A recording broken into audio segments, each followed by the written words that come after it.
Hey there, my lovely catastrophes. Before we dive into today's episode breakdown, for those of you who are new here, welcome. This channel is all about discussing the good, the bad, and the ugly. But before we jump in, make sure to hit that subscribe button and the notification bell so you never miss a new upload.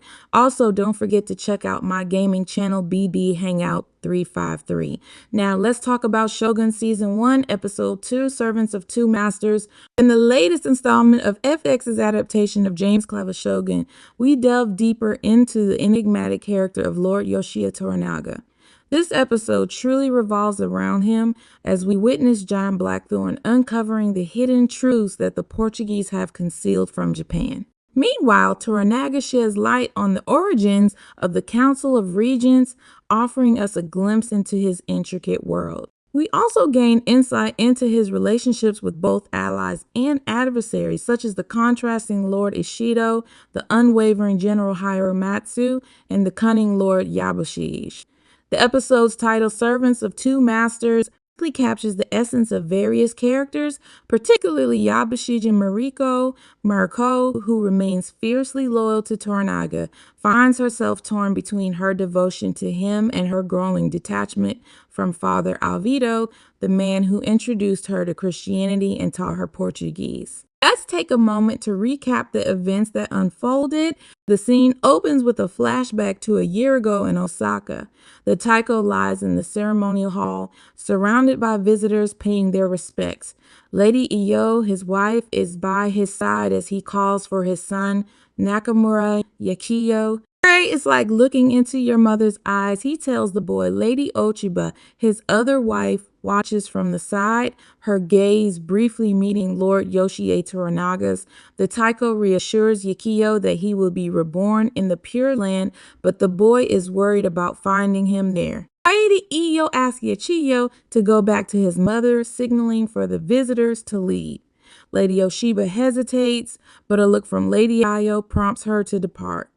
As she leaves, Ochiba exchanges glances with Toranaga once more. A Portuguese priest asks Lord Kayama for permission to administer the sacrament to the taiko, but Ochiba intervenes and denies the request. Just as Toranaga is about to leave, the taiko calls him back. As the shoji closes, Ochiba stares at Toranaga. The taiko expresses regret that they didn't conquer Korea together, leaving Toranaga to rule Japan. He appoints Toranaga as the acting taiko until Yakiyo comes of age, acknowledging the dangers that come with the position. I have concerns that the civil wars may reignite. He expresses. A servant presents Toranaga with a scroll containing instructions to establish a council of regents to govern until his son is ready to rule. My lord is the most astute in the land, Toranaga commands. I implore you to safeguard my son from both his adversaries and his allies. The taiko requests, teach him the most crucial lesson. The man who stands at the highest peak is the loneliest individual in the realm. It appears as though he is referring to Toranaga in this very moment. Arigri shares a meal with Father Delacqua and Father Martin Alvito. True to his word, he hands them Blackthorne's navigation guide and journal, which Father Alvito peruses, highlighting some of the war crimes to Father Delacqua, who intends to present it to the Japanese. Father Alvito worries that Toranaga, as the president of Foreign Relations, will demand a fully translated version before making any decisions. Perhaps it will be too comprehensive, he warns. Father Delacqua signals to one of his men, who places a bag of money on the table for Rodriguez. I kindly request that you depart now, he informs the Spanish pilot. Just so you are aware, Rodriguez cautions as he rises. This English pilot is not one to leave his destiny to fate. I suggest you do the same. After Rodriguez departs, Father Delacqua frets about having someone outside of their control with knowledge of Macau. The last thing we need is any discussion of past complications. He remarks, let us be grateful that our visitor does not speak Japanese. Father Alvito replies, he stands up. Having been summoned to Asa, you will ensure that this man does not pose a problem. Father Delacqua warns, his hand resting on the journal. John Blackthorne kneels before Lord Toranaga, with Toda Mariko seated nearby. General Toda Hiromatsu and Toranaga's son Yoshi Nagakadu are also present. Yachiyo peeks through the shoji as Father Alvito approaches. I Is he a cannibal, Tuji? The boy asked. Father Alvito jokes with him before entering the room, bowing to Lord Toranaga and apologizing for the delay. His gaze meets Mariko's, and Toranaga mentions she is practicing Portuguese. Lady Mariah's presence is always appreciated, Father Alvito remarks, bowing to Mariko. He then introduces himself to Blackthorne. You must be the Anjin, he says. It means pilot, just as Suji means translator for me. Blackthorne expresses his worry that Father Alvito may not translate accurately. To earn his trust, Father Alvito teaches Blackthorne the Japanese word for enemy teki and tells him to point at him and say the word to make his point. I may be your enemy, John Blackthorne of the Erasmus, but I am not your assassin, Father Alvito states. That is something you will have to do yourself. Father Alvito clarifies to Toranaga the conversation between him and Anjin, seeking confirmation from Lady Maria, which Mariko provides. Toranaga inquires about Blackthorne's view of Father Alvito as an enemy. Blackthorne elaborates on the conflict between Protestant England and Catholic Portugal. Toranaga expresses interest in learning more about England. It's an island kingdom located 1,000 miles north of Portugal, Blackthorne reveals. Toranaga questions if the anti-Catholic war led Anjin to become a pirate. I do not consider myself a pirate, he asserts. My ship holds letters of marque from the rulers of a nation called Holland, permitting us to trade in all waters and defend ourselves against any who try to impede us. Toranaga wonders what would occur if the Japanese attempted to interfere. I cannot fathom being your enemy. My Lord Blackthorne replies, I can quite easily. Toranaga counters, in that case, I would entrust my soul to God, as I would surely meet my end at the hands of a foe like you. Blackthorne bows deeply, his nose touching the tatami floor. As Lord Ishido Kazunari arrives, the guard outside makes the announcement and the shoji slides open to welcome him. Father Alvito leans in and whispers to Blackthorne, revealing that Ishido is Toranaga's main rival. Keep your mouth shut if you value your life, he warns. Ishido, with a disdainful tone, questions Toranaga about inviting a barbarian like Blackthorne to the castle, even going as far as calling him ugly. Happy suggests parading him around Japan like a freak show, which earns a laugh from Toda Hirokatsu, one of Toranaga's highest-ranking samurai and Hiromatsu's son. It's quite peculiar that you've taken an interest in this man, especially with your impending impeachment. Ishido remarks while Toranaga remains silent. Turning to Father Alvito, Ishido inquires if it's true that Blackthorne is a heretic. Yes, Ishido-sama, Father Alvito confirms. Toranaga, showing no interest in Blackthorne, offers to have his son escort him to the prison. All I desire is to maintain peace, Ishido asserts. Nagakato bows before rising to his feet. Father Alvito informs Blackthorne that he will be detained and promises to pray for him. Frustrated, Blackthorne curses as he is forcefully dragged out of the room. I am a guest of your lord, not a prisoner, Blackthorne protests as he is marched through Osaka towards a jail cell. There has been a mistake. Miriko's son, Toda Hiroshige, inquires about the barbarian's blue eyes during dinner. Mariko mentions that his hair resembles the color of gobo, a light brown Japanese root vegetable. Suddenly, her husband, Toda Hirokatsu, also known as Buntaro, joins them. Instead of acknowledging Mariko, he asks his son to clarify the conversation. Then he turns to Mariko and questions her presence, wondering why she was invited. Mariko explains that Toranaga wants her to practice her Portuguese. Hirokatsu questions why Mariko should be involved in anything outside their home. The shoji slides open and Hiromatsu enters, prompting everyone to bow to him. Hiromatsu announces that Toranaga has called a meeting. Yutaro starts to rise, but his father intervenes, saying, not you. Mariko follows Hiromatsu into a room where Toranaga's wife, Lady Kiri, and his pregnant courtesan, Lady Shizu, are dining. Lady Kiri compliments Mariko's beauty and notes how she hasn't changed in the 16 years they've known each other. Toranaga enters with his hawk, telling Lady Kiri not to bother Mariko's interpreter. Lady Shizu is escorted away by a handmaid, and Toranaga asks Mariko for her thoughts on the meeting. Mariko speaks of Father Alvido's honesty and her instincts to guard against the barbarian. Toranaga inquires if Anjin's comments about Catholics offended her, to which she replies, "My faith would not be sincere if it could not be tested." Hiramatsu questions the relevance of the conversation to Toranaga's impeachment, to which Toranaga reveals that his grandchild was born in Edo that morning and Lady Ochiba requested to return to Osaka. He's sure he'll dispel calm. He requests he granted. Hiramatsu realizes they are now waiting for the council to vote on their fates. Toranaga shares that his spies have informed him of the Portuguese being concerned by Anjin's arrival, while Hiramatsu is puzzled. Mariko understands that Toranaga is using the barbarian to create division between Ishido and the Christian lords. Toranaga nods as he walks away. Blackthorne finds himself in the prison cell surrounded by sick and possibly dead prisoners. Father Domingo, a priest, blesses one of the inmates before he is taken away.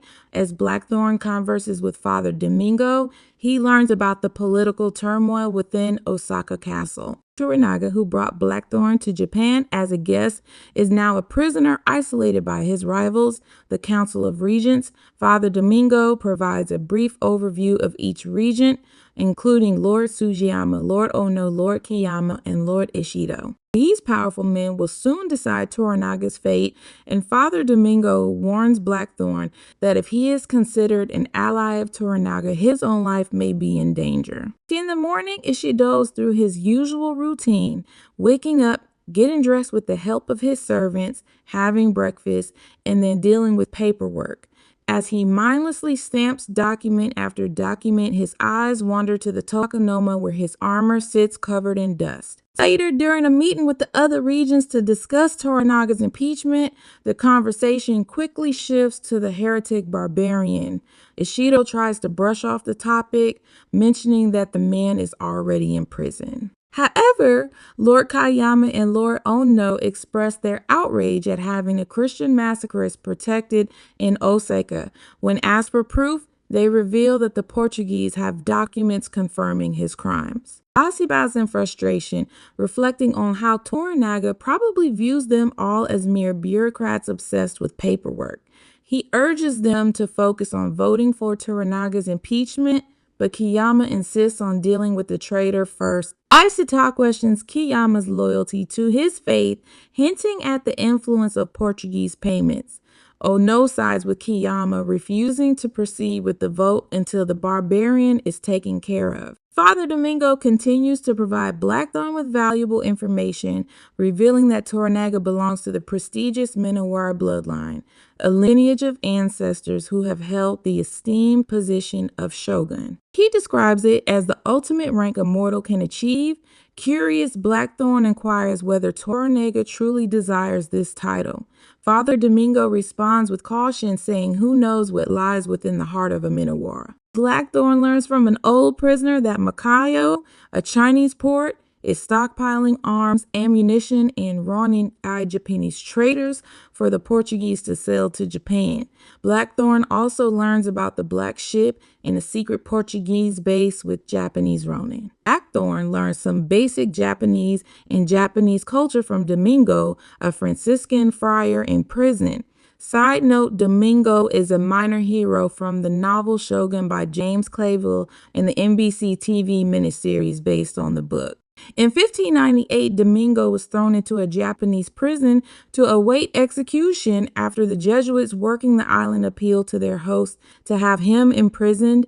Father Domingo then shares his own personal journey, explaining how he became a priest with the intention of helping people, only to discover that the Jesuit leaders prioritize wealth above all else. He highlights the unique role of the church as a mediator in trade between China and Japan, two nations that refuse to engage in direct barter.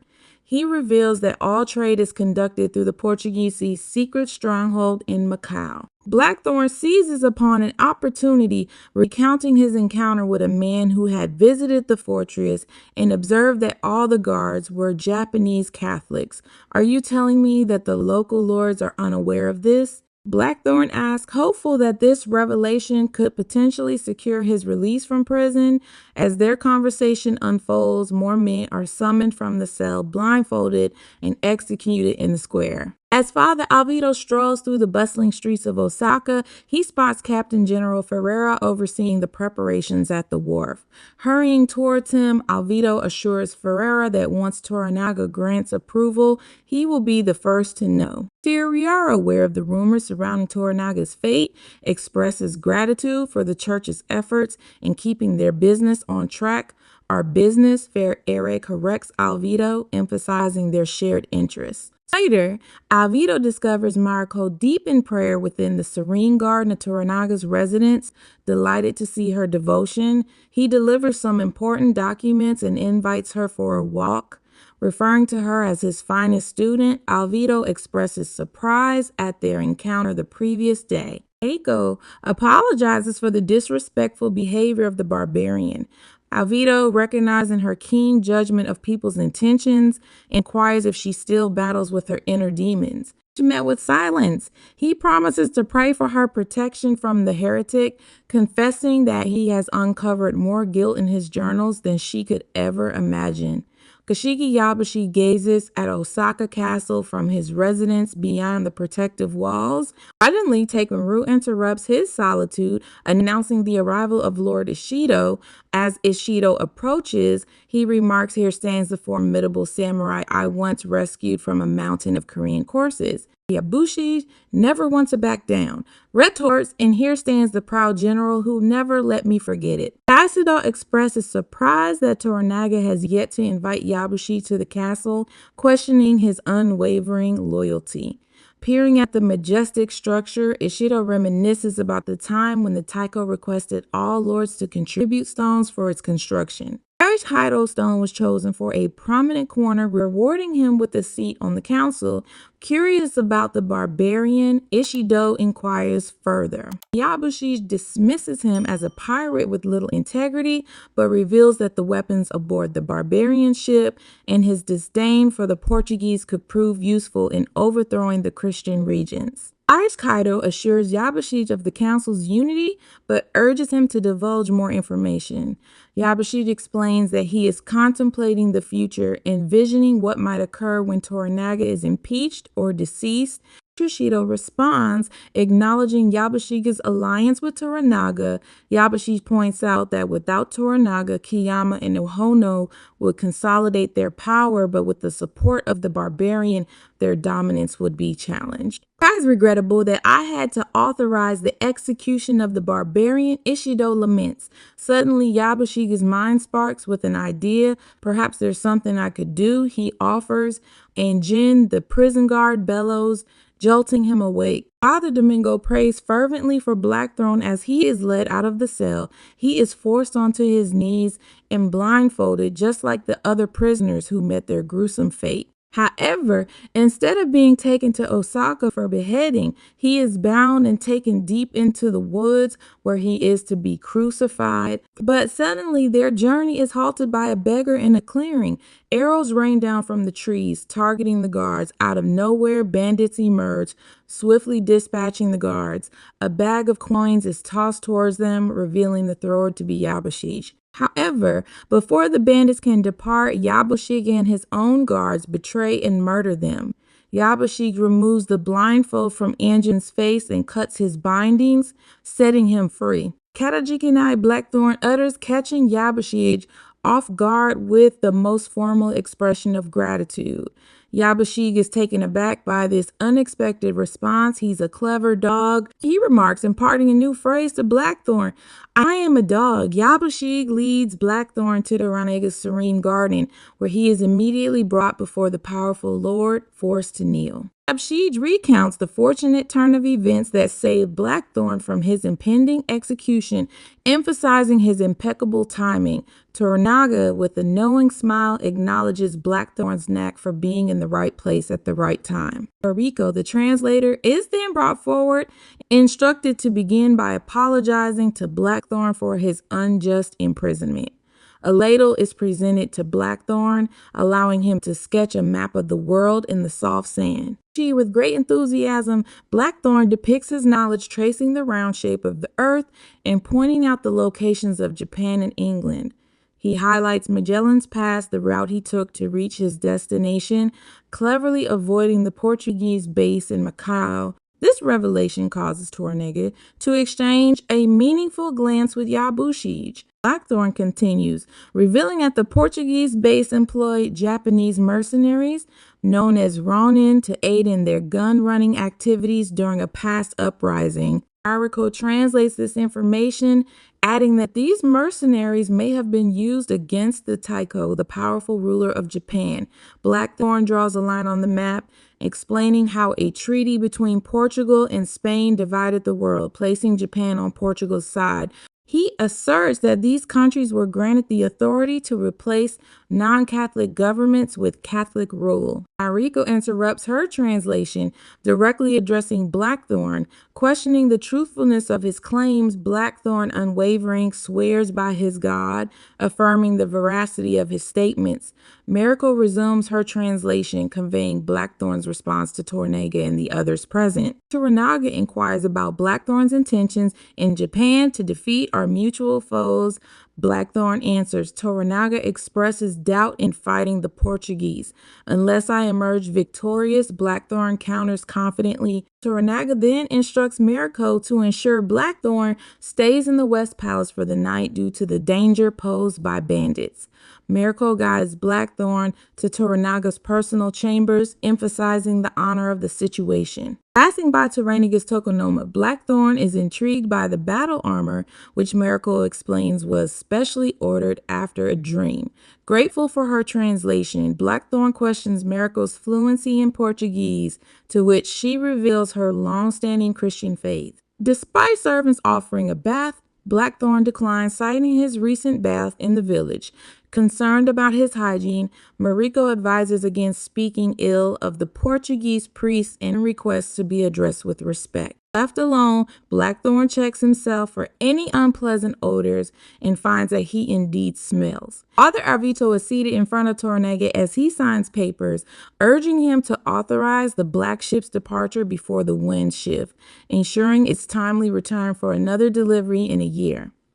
I can't stop thinking about the profits for both your country and mine, Toranaga responds. There's so much I'm unaware of. While the barbarian seems to possess vast knowledge, he pauses, not giving his approval for the black ship to set sail. I believe it's best to postpone the departure of the black ship for now. The seas can be treacherous. It could be the reason why your church is constructing covert bases in our territory. Perhaps we should gather more information about these bases before proceeding with any further negotiations. And with that, Toranaga stands up and exits the room. Father Del Kay is having a conversation with Lord Kayama about Toranaga's refusal to authorize the black ship's departure. Kayama, speaking in Portuguese, insists that he will bear the burden of this decision. At nightfalls, guards diligently patrol the perimeter of Toranaga's residence. Inside, Blackthorne rests on a luxurious futon adorned with golden silk in Toranaga's room. Meanwhile, Toranaga himself prepares his own futon near his swords in a guest room. In the corridors, a maid named Kayo approaches a guard who questions her presence at such a late hour. Without hesitation, she swiftly covers his face with the sheets she was carrying, muffling his cry, and proceeds to draw a kaikin, slitting his throat. Chaos ensues as a guard raises the alarm, alerting everyone in the residence of the assassin's presence. Blackthorne awakens to the sound of Lady Carrie's desperate pleas for Toranaga's safety. Despite numerous attempts to apprehend Kayo, she continues to claim victims with her deadly blade. Carrying Toranaga's sword, she approaches the room where the futon appears to conceal a sleeping person. However, before she can reach her target, Toranaga strikes her with the katana, delivering a powerful blow to the side of her neck. Unbeknownst to Kayo, Toranaga had cleverly stuffed his sheets to create the illusion of someone lying beneath them. As As Kaio lunges towards Toranaga, Blackthorn intervenes and manages to restrain her. In her desperation to break free, she slashes at Blackthorn's right arm, causing a deep wound. Gasping for air and bleeding profusely, Kaio makes one final attempt to stab Black. However, Toranaga swiftly uses his sheath to knock the blade out of her hand, propelling her out into the garden where she collapses in the sand, taking her last breath. Toranaga's son, Nagakado, expresses his belief that Ishido has gone mad. However, Toranaga refused this claim, declaring that the assassin's true target was not him, but rather the Anjin whom he had given his quarters to. What are your thoughts on the assassination attempt? Do you believe it was targeted towards Blackthorn or Toranaga personally? I think it was intended for both of them. However, who knows what the next episode will unveil. Stay tuned and take care until then.